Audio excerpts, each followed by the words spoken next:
여러분 안녕하십니까?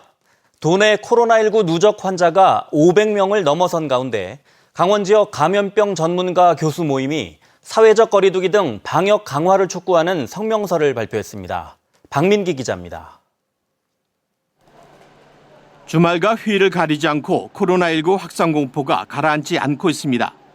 철원에서는 영해 거주하는 군인을 연계고리로 20대 군 간부와 가족 3명이 확진됐고 부대를 오가던 민간 조련 부부도 확진 판정을 받았습니다.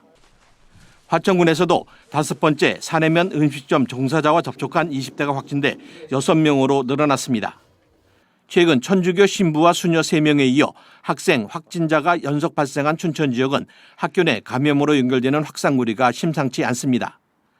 가족 간 밀접 접촉으로 N차 감염 학생이 발생한 춘천중학교는 전교생과 교직원 700여 명이 전수검사를 받았습니다. 조양초와 동산중, 봉익고등학교에 이어 춘천에서는 5번째 학교 전수검사입니다. 봉익고가 800명 정도 했고 만천 초등학교가 교직원까지 합해서 1,200명 정도 했고 동산이랑 조양초등학교 외에는 다 음성으로 나왔습니다. 양구와 인제는 금융, 방문 판매발 추가 확산은 소강 상태에 접어들었지만 원주와 속초에서는 추가 확진자가 잇따라 발생했습니다. 지난 16일 강원도 내 누적 확진자가 400명을 기록한 지 채 일주일도 안 돼 500명을 넘어섰습니다.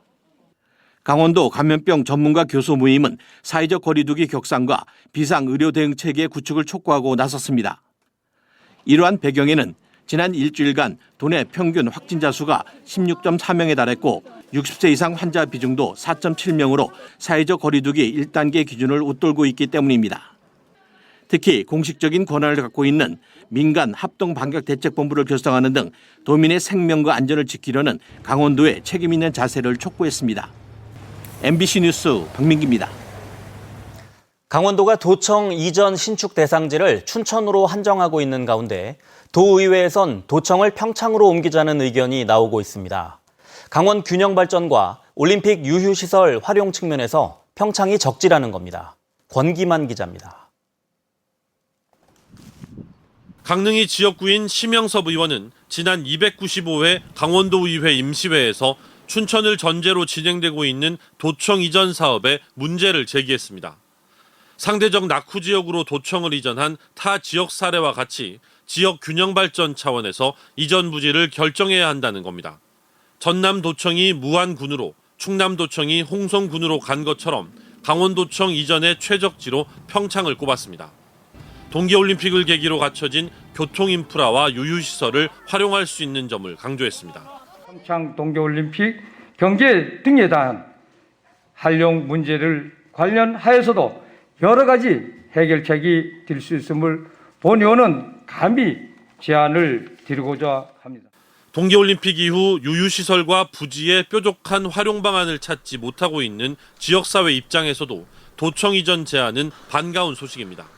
사실 올림픽 이외에 시설 활용 부분이 문제가 많았었는데요. 그런 부분들이 도청이 오므로 해서 좀 더 큰 시너지 효과가 나지 않을까 생각을 합니다. 특정 시군을 떠나 2천억 원이 넘게 투입되는 도청 이전 신축 논의를 공론화해야 한다는 주장은 꾸준히 이어져 왔습니다.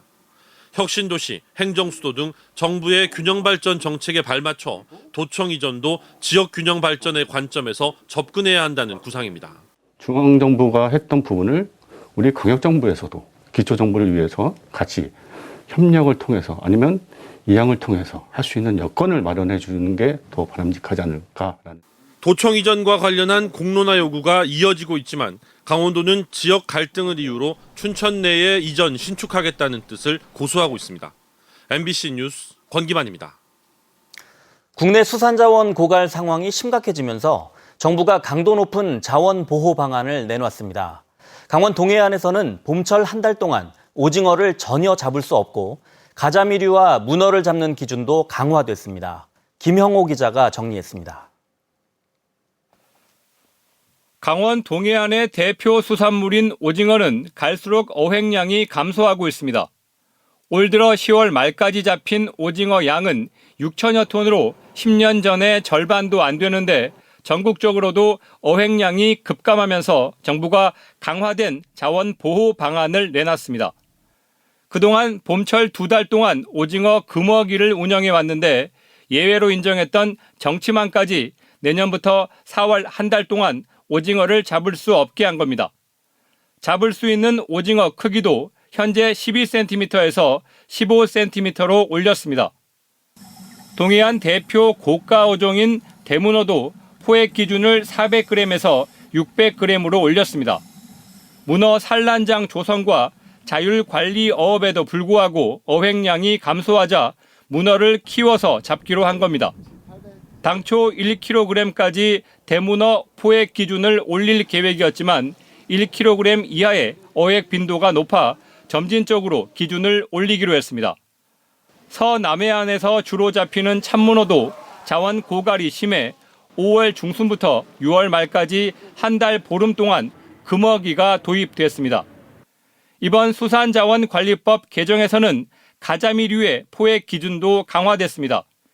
기름가자미와 용가자미는 잡을 수 있는 기준이 20cm로 신설됐고 참가자미와 문치가자미도 20cm로 기준이 상향됐습니다. 해양수산부는 내년부터 시행될 수산자원관리법 시행령 개정안에서 포획 금지 대상 수산물은 44종, 금지 체장 대상은 42종으로 확대했습니다. MBC 뉴스 김영호입니다.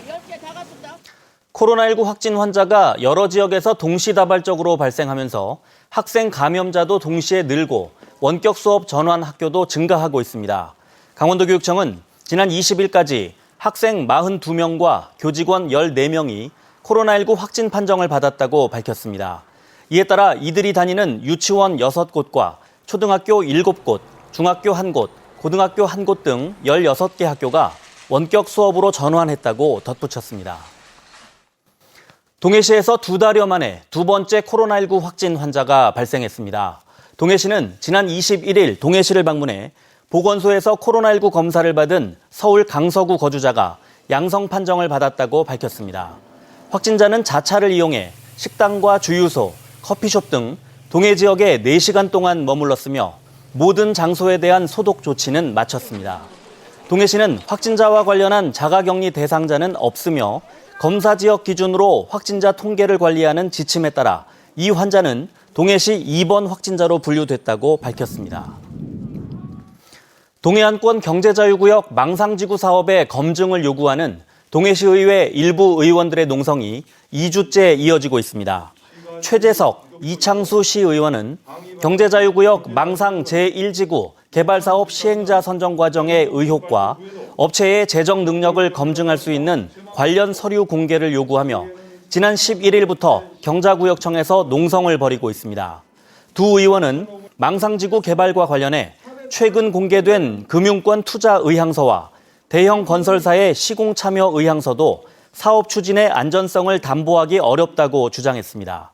한편 강원도의회 경제건설위원회는 최근 경자구역 망상지구와 관련한 갈등 해소를 위해 주민협의체 구성과 강원도 감사 요청, 공개 토론회 등을 제안했습니다. 지난 7월 공장 내 사망사고로 핵심 설비 가동이 중단됐던 삼표시멘트가 3분기에 저조한 경영 실적을 냈습니다. 삼표시멘트가 공시한 자료를 보면 3분기 연결 기준 영업이익은 36억 원으로 지난해 같은 기간보다 73% 감소했습니다. 매출액은 14% 줄었고 당기 순이익은 지난해 3분기 61억 원 흑자에서 올해 3분기에는 40억 원 적자로 전환했습니다. 삼표시멘트는 지난 7월 하청업체 직원의 사망사고로 노동부의 명령을 받아 50여일 동안 핵심 생산 설비를 돌리지 못했습니다. 뉴스를 마칩니다. 고맙습니다.